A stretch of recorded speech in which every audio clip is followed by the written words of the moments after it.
All right, I'm going to work the review problems for Chapter 4-5 tests, the Pythagorean type problems in 3 dimensions. I'll start with number 56. It's one of the tougher ones. A cube has side lengths of 10, so you know that every side length is 10, so I'm going to mark that. And find the length of the diagonal. Well, it's not really that tough because what you always have to find first on that type of problem where you're looking for the length of the diagonal, you have to find that bottom diagonal first. So we're looking for that red one. And on the base of that cube, that forms a right triangle.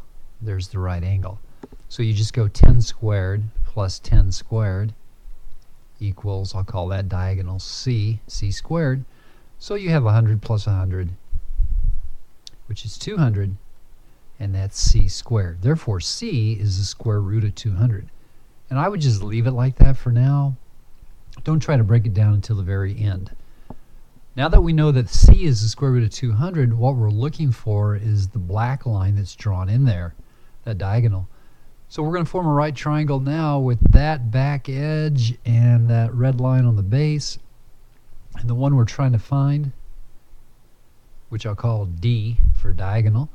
So we know that back edge is 10 because it's part of the cube, and we know c is the square root of 200, so I'm going to go 10 squared plus the square root of 200 squared equals d squared. 10 squared is 100, square root of 200 squared is 200, which is a total of 300, so 300 equals d squared, and d is the square root of 300.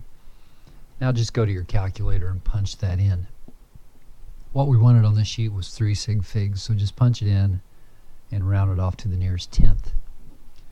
All right, that was 56. Let me erase that and we'll do 57.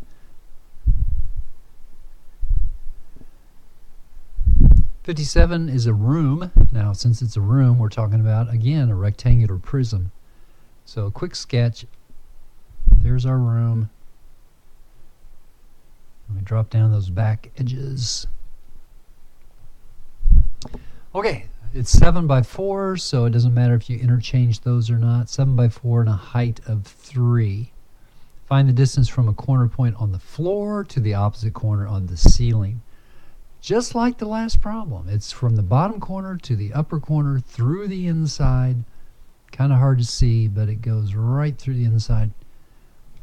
And let me go over that in blue so we can see the difference. So in order to find that, again, just like the last problem, you got to find the base diagonal first. So to find that base diagonal, use the right triangle right there. So it's going to be 7 squared plus 4 squared equals c squared, which is 49 plus 16, which is 65. Equals c squared, therefore c equals root 65. All right, that's on the bottom, root 65. That's that blue edge inside. Now, the blue triangle, which is made up of that bottom side line plus this height, which is 3, we're looking for the hypotenuse of that blue triangle. So we've got root 65, which is on the bottom, squared, plus 3 squared equals c squared again. 65 plus 9, 74 equals c squared. C equals root 74. Again, I'm not going to give you the decimal. You can punch that in. So just to keep this as brief as possible. And that's the answer. Those two problems that we just did, very similar. Let me erase that and we'll go to 58. 58 is a little bit different because they don't give you how long the edges of the cube are. Let me scroll up just a little bit.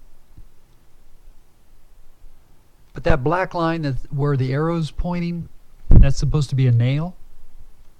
And we're trying to find the length of the sides of the cube. Since it's a cube, all the edges are the same length. So I'm just going to label them as X. Well, similar in nature to the last problems, we're going to find this one first. And to find that one, which I'll call C, Using that right triangle on the bottom of the cube, it's x squared plus x squared equals c squared. So x squared and x squared is 2x squareds equals c squared. So c equals the square root of 2x squared. Just again, leave it until the very end. That's when you clean things up. So now looking back at the picture, observing the blue triangle, we're looking for the hypotenuse of that blue triangle. So we know the bottom side, which was our c, is the square root of 2x squared. And remember, the theorem says to square that, so you're going to square the bottom side, add it to the edge back there squared, which is x squared, and that's going to equal our new c squared. The first part of this, if you square root, you get what's under it. So it's 2x squared plus our x squared equals c squared. So you got 3x squared equals c squared.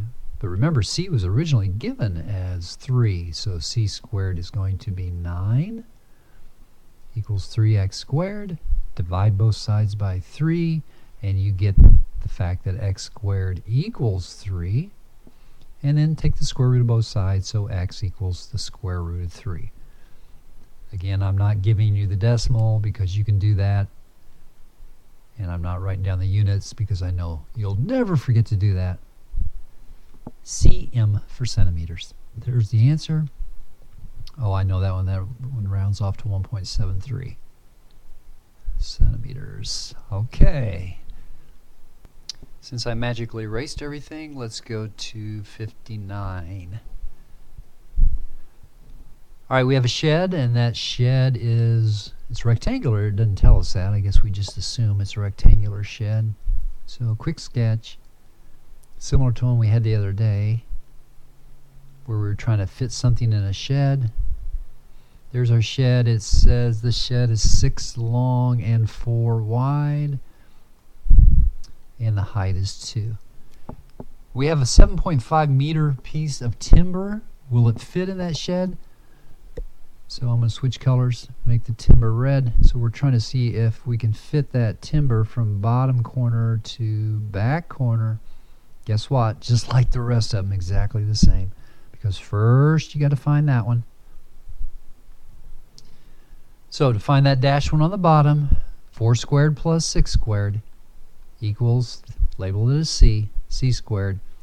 So we got 16 plus 36, which is 52, equals c squared. So c is root 52. So let me squeeze that down there somewhere. So root 52, that's the bottom edge of the red triangle. Let me complete that triangle. Now it's all red. So to find the diagonal of that, or the hypotenuse of that triangle, we're going to go root 52, which is the base, squared, plus 2 squared, that's that back edge, which is the height, that's 2, equals c squared. So root 52 squared is 52, 2 squared is 4, that's 56, equals c squared. Take the square root of both sides, c equals root 56, which I'm going to grab my calculator on this one because they want an exact answer. So if I can find one that has batteries in it that work. That one didn't. Okay, let's try this one more time. The square root of 52, or whoops, 56. Square root of 56 equals 7.48. And of course we don't forget meters.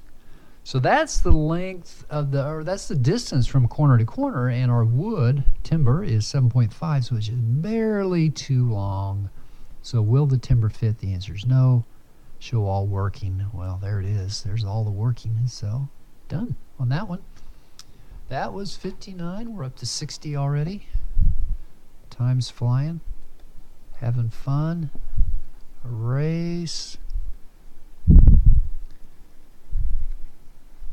Yeah.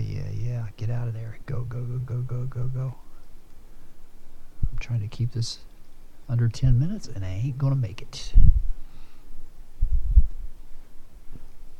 Okay, number 60. Let's see what's going on here. Pole AB is 16 meters tall above the ground, AB in the picture.